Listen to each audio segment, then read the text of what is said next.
نبی پاک صلی اللہ علیہ وسلم کا ارادہ نہیں تھا جنگ کا، حضور جنگ کے لیے نہیں نکلے تھے۔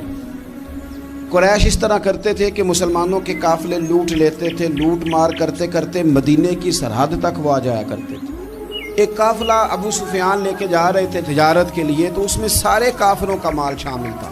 ایک قافلہ جایا کرتا تھا، سارے اپنا اپنا مال شامل کر دیتے تھے۔ تو جو کہ یہ مسلمانوں کو ستاتے تھے، تو آج حضور علیہ السلام نے ارادہ کرم کیا کہ ان کے قافلے کو ہم نے بھی روکنا ہے، تاکہ ان کو اس بات کا احساس ہو کہ اس طرح نہیں کرنا چاہیے۔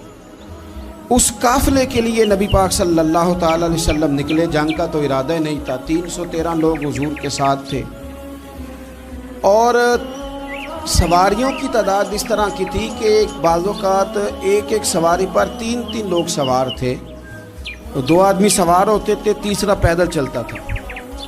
اور قربان جائیں، حضور علیہ السلام کی مساوات کا یہ عالم تھا کہ نبی پاک تھے، حضرت مولا علی تھے اور جناب زید تھے۔ 2 سوار ہوتے تھے، ایک پیدل چلتا تھا۔ جب 2 غلاموں کے سوار ہونے کی باری تھی، آقا کے پیدل چلنے کی باری تھی، حضرت علی نے اور جناب زید نے عرض کی حضور آپ بیٹھ جائیں، ہم پیدل چلتے ہیں۔ حضور فرمانے لگے نہ تمہارے اندر طاقت زیادہ ہے اور نہ تمہیں ثواب کی ضرورت زیادہ ہے، مجھے اللہ نے طاقت بھی زیادہ دی ہے اور میں ثواب سے بھی مستغنی نہیں ہوں، لہذا تم اگر پیدل چل سکتے ہو تو میں بھی پیدل چلوں گا میں بھی پیدل۔ یہ چیز مساوات پیدا کرتی۔ حضور اس طرح جا رہے تھے۔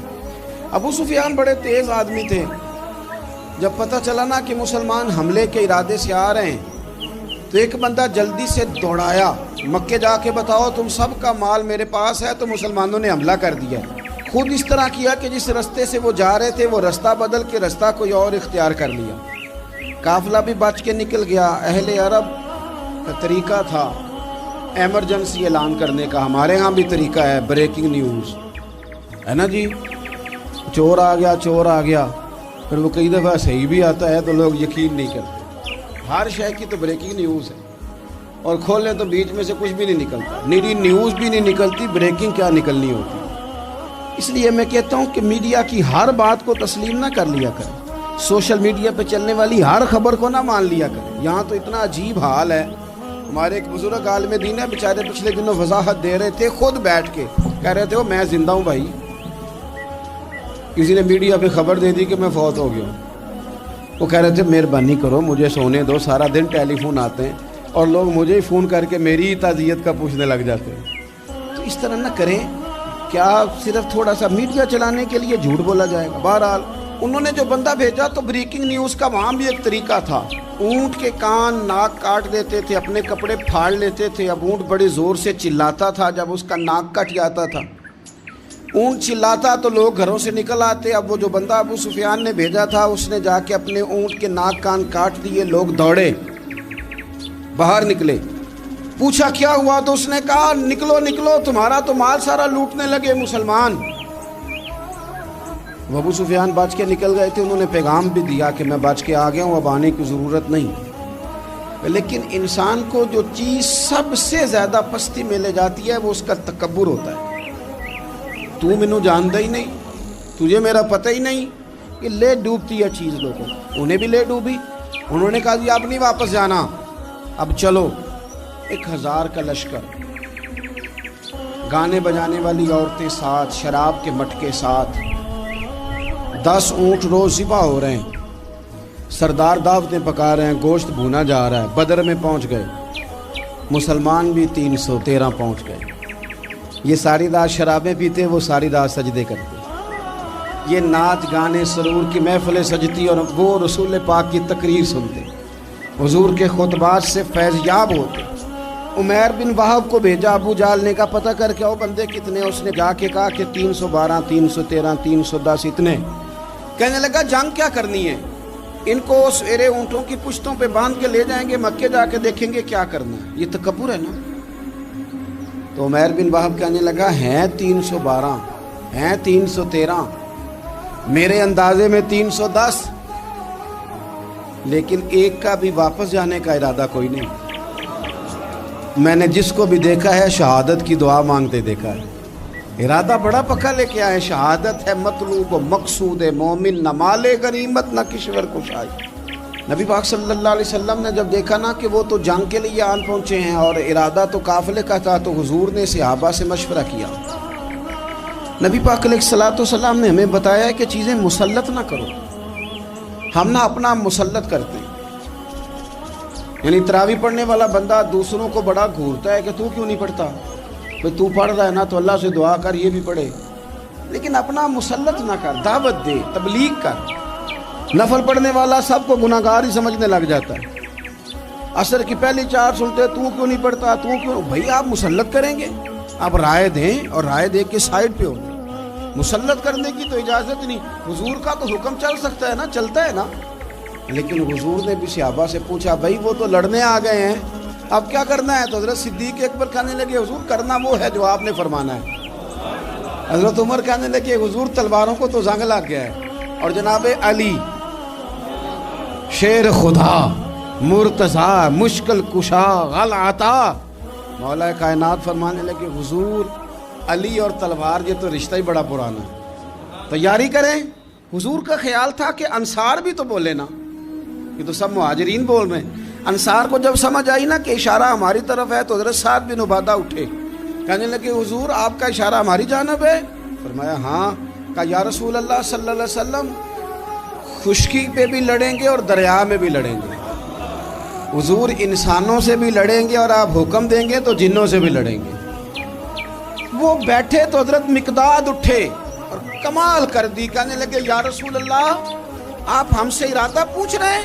ہم کوئی حضرت موسیٰ کی قوم ہے جو اپنے نبی سے کہہ دیں گے آپ لڑیں اور آپ کا خدا لڑے؟ سونیا ہم آپ کے ساتھ لڑیں گے اور آپ کے قدموں پہ جانیں بھی قربان کریں گے۔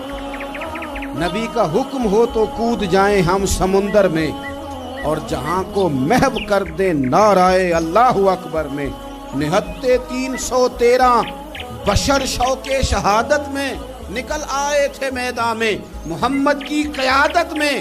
نہ تیغ و تیر پہ تکیہ، نہ خنجر پہ، نہ بھالے پر، بھروسہ ہے تو ایک سادی سی کالی کملی والے۔ نبی پاک صلی اللہ تعالیٰ علیہ وسلم نے جذبات سنے تو فرمایا چلو نہ چلیں، پر چھوٹے چھوٹے بچے واپس کر دو۔ ایک چھوٹے بچے تھے عمیر بن ابی وقاص، حضرت سعد بن ابی وقاص کے بھائی، زمین پہ لیٹ کے رونے لگے، سونے میں نے بھی جانا ہے۔ کمپیوٹر کے لیے نہیں رو رہے، موبائل کے لیے نہیں رو رہے، نئی سائیکل کے لیے نہیں، شہادت کے لیے۔ حضور میں لڑوں گا، اب مجھے لے کے تو چلیں، یا رسول اللہ میں طاقتور نکلوں گا، لے کے تو چلیں۔ ان کے آنسو دیکھ کے حضور نے فرمایا لے چلو نا ساتھ۔ فطرت مسکرا رہی تھی۔ حضرت سعد بن عبادہ ایک دوسرے سے کہہ رہے تھے ہم سے لڑنے آیا ہے ابو جہل، جس قوم کے بچوں کی شجاعت کا یہ عالم ہے، اس قوم میں علی کا کیا حال ہوگا اور امیر حمزہ کا کیا عالم ہوگا۔ یہ ہمارے ساتھ مقابلہ کریں گے یہ لوگ؟ اور چھوٹے اتنے تھے حضرت عمیر کے تلوار اپنے ہاتھوں سے اپنے گلے میں نہیں لٹکا سکتے تھے، وہ بڑے بھائی نے لٹکائی۔ میدان میں نکلے، حضور علیہ الصلوۃ والسلام نے تقریر کی، فرمایا تمہیں پتہ ہے تم کس جنت کی جانب جا رہے ہو؟ وہ جنت ہے جس کی چوڑائی زمین آسمان کے برابر ہے۔ حضرت عمیر بن حمام انصاری ایک صحابی تھے، جب کریم نے فرمایا نا جنت کی چوڑائی، کسی چیز کی لمبائی زیادہ ہوتی ہے چوڑائی کم ہوتی ہے، جب فرمایا نا کہ چوڑائی زمین آسمان کے برابر ہے تو حضرت عمیر بولے، کہنے لگے واہ واہ واہ واہ واہ، کھجوریں کھا رہے تھے۔ حضور نے فرمایا تو بڑی واہ واہ کر رہا ہے، کہ سونیا اتنی جنت پیاری ہے تو ہم دور کیوں ہیں، یہ دینا ذرا تلوار۔ جلدی سے میدان میں نکلے، اللہ نے انہیں شہادت عطا فرمائی۔ رات ساری وہ مست رہے شراب کے نشے میں، اور حضور ساری رات مصلی پہ رہے، ساری رات دعائیں مانگی۔ پتہ کیا کہا؟ اے اللہ یہ میری کل کمائی تھی 313 جو میں لے کے آ گیا ہوں، اگر یہ ہلاک ہو گئے تو قیامت تک کون تیری عبادت کرے گا، ان کی مدد فرما۔ حضرت انس بن مالک فرماتے ہیں ایک رات پہلے حضور نے چھڑی پکڑی اور میدان بدر میں جا کے فرمایا، لکیر کھینچ کے فرمایا یہاں ابو جہل مرے گا، یہاں عتبہ مرے گا، یہاں شیبہ، یہاں ولید مرے گا۔ حضور نے لکیریں کھینچی، فرماتے ہیں باقی لوگ جنگ لڑ رہے تھے اور میں چپ کے لکیریں بھی دیکھ رہا تھا کہ حضور نے لگائی تھی۔ فرماتے ہیں اللہ کی عزت کی قسم کوئی کافر 1 انچ بھی ادھر ادھر نہیں ہوا، جہاں نبی پاک نے لکیر لگا دی تھی وہیں مرا ہے۔ یہ شان اللہ نے حضور کو دی ہے، حضور کے علم مبارک کا یہ کمال ہے. نہ اس طرح کی باتیں کرے جس سے امت تقسیم ہو. سویرے جنگ شروع ہوئی، صبح 3 کافر میدان میں نکلے، عتبہ، شیبہ اور ولید. 3 انصاری مسلمانوں کی جانب سے مقابلے میں نکلے، لیکن وہ تکبر جو ہوتا ہے نا وہ جان چھوڑتا نہیں. تو ولید کہنے لگا، عتبہ شیبہ کہنے لگے ہم نے نہیں ان سے لڑنا، یہ تو ہمارے پائے کے ہی نہیں، کوئی قریش میں سے بھیجو، قریش میں سے.